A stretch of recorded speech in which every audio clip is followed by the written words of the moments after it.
What's up, everyone? Back for another beer review, and today is another installment of Macro Monday here on the channel, where I review a beer from a macro brewery or a macro-esque beer from a craft brewery. And the beer I'm reviewing today, once again, comes from the Blue Moon Brewing Company, and they're under the Molson Coors umbrella, and they're headquartered in Golden, Colorado, and this is their Extra Belgian White. So this is a Belgian-style wheat ale that comes in at 8% alcohol by volume, 10 IBUs at the time of review. I don't know exactly how old this can is, but it does have a Best By date of October 6th of 2025, and we're a little over 3.5 months away from that date. So according to the brewery, we should be more than good to go. So last summer, I reviewed the regular Blue Moon. It was a long time coming. I should have reviewed it in the infancy of my channel, but I did not. And then a little bit after that, I reviewed the non-alcoholic version, and then later in the fall, I reviewed the mango wheat version. So I always find regular Blue Moon to be a nice,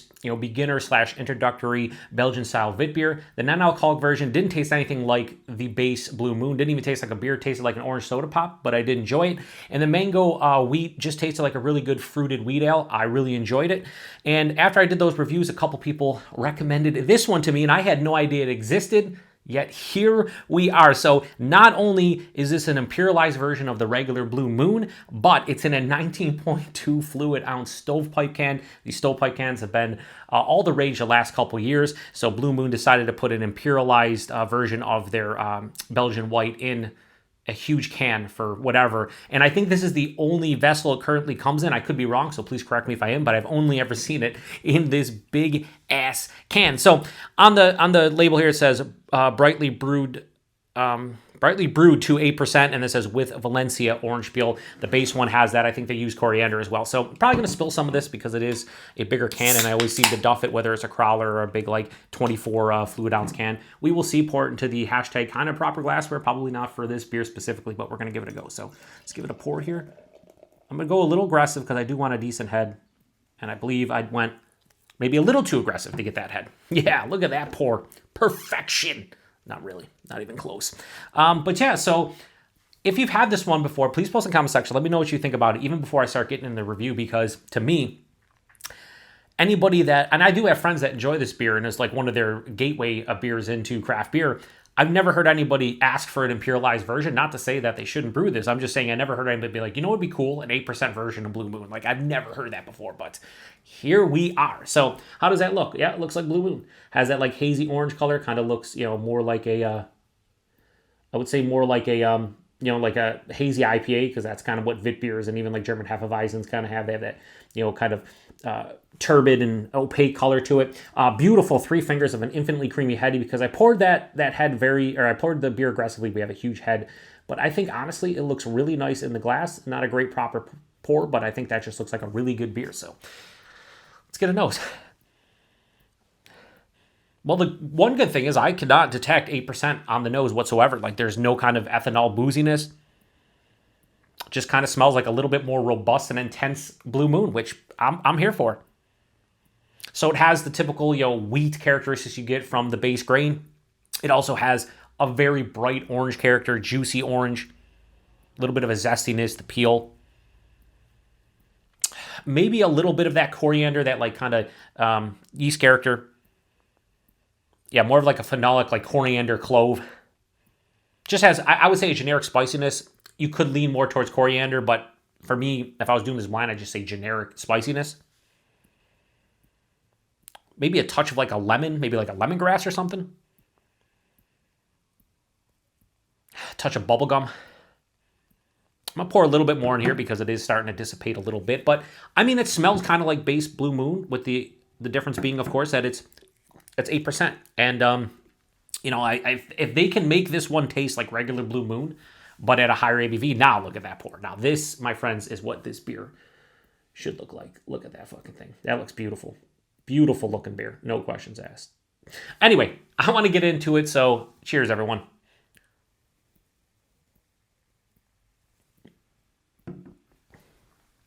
All right, so in the taste, I can tell it's boozy. I can. But it kind of works in conjunction with the beer. It's kind of almost like you took Blue Moon and threw a shot of vodka in it. That'd be the most bastardized way of saying it. Just being hey, You have a 5.4% Blue Moon. Throw a shot. Raise the ABV quite a bit.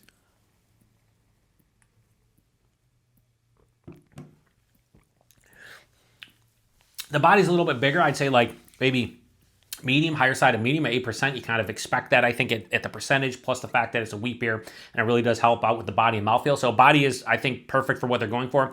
The mouthfeel is the voodoo that the Belgians and the Germans do when it comes to their wheat beers, where this beer is quite effervescent.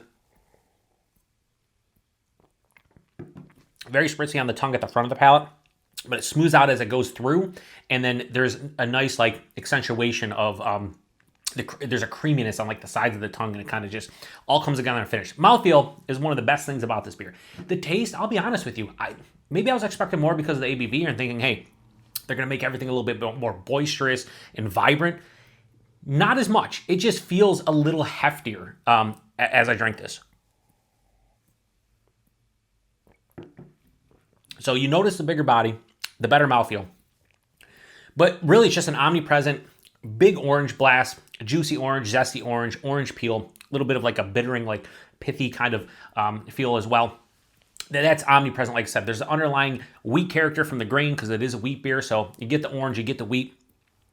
Midway through the palate, I'm hit with like a little bit of like a zippy, zesty lemon and maybe a little bit like a lemongrass. There are some notes of that bubblegum from the yeast esters. And then it finishes with that coriander-esque spice. This actually has quite a firm dryness, which is nice. I mean, it is a sweet, it leans a little bit sweeter, but it doesn't have a lot of residual sugars. It's quite dry in the back of the palate. Very mild bitterness, if any. Leans a little bit sweeter than as opposed to dry. So like I'd say like 55-45 or 60-40 sweetness to dryness. But it is 8%. It is a Belgian-style Witbier, an imperialized version. So I kind of expect that. So I'm not like sitting here questioning that or being dumbfounded because I kind of expect that. For an 8% beer, it lacks complexity. But also, I think if you're buying this, you're probably not buying this for complexity.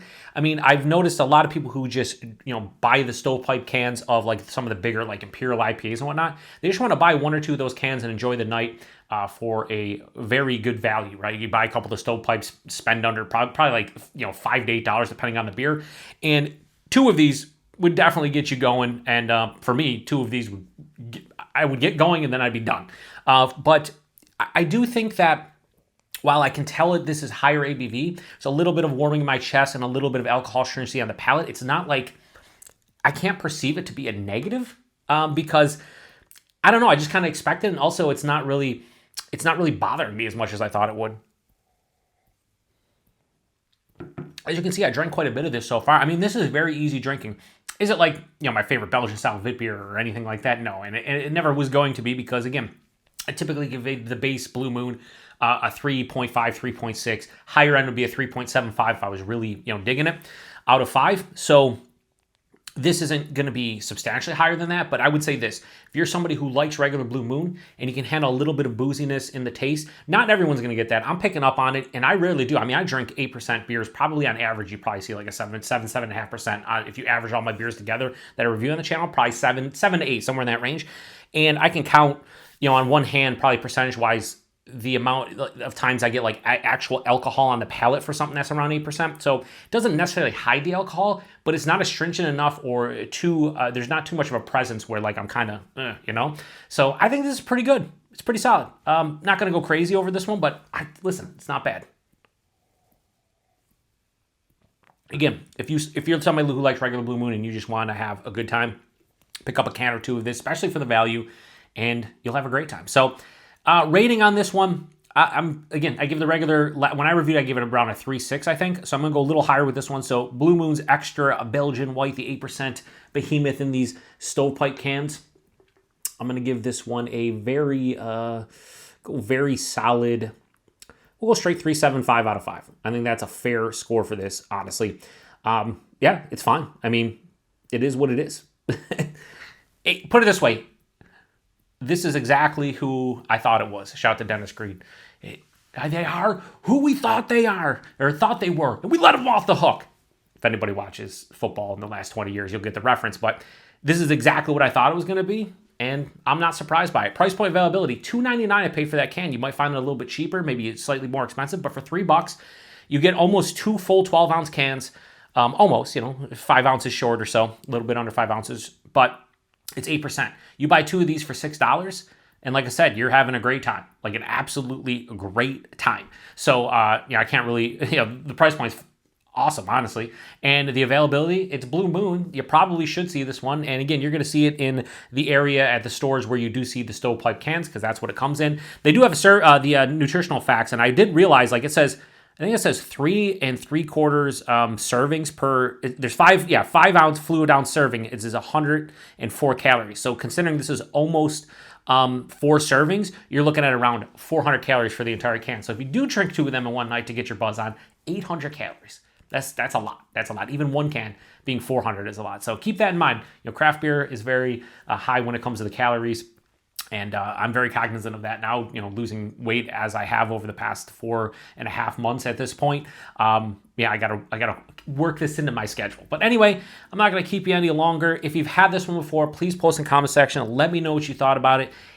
To sum this one up in a couple sentences, this is essentially an imperialized version of their base Blue Moon.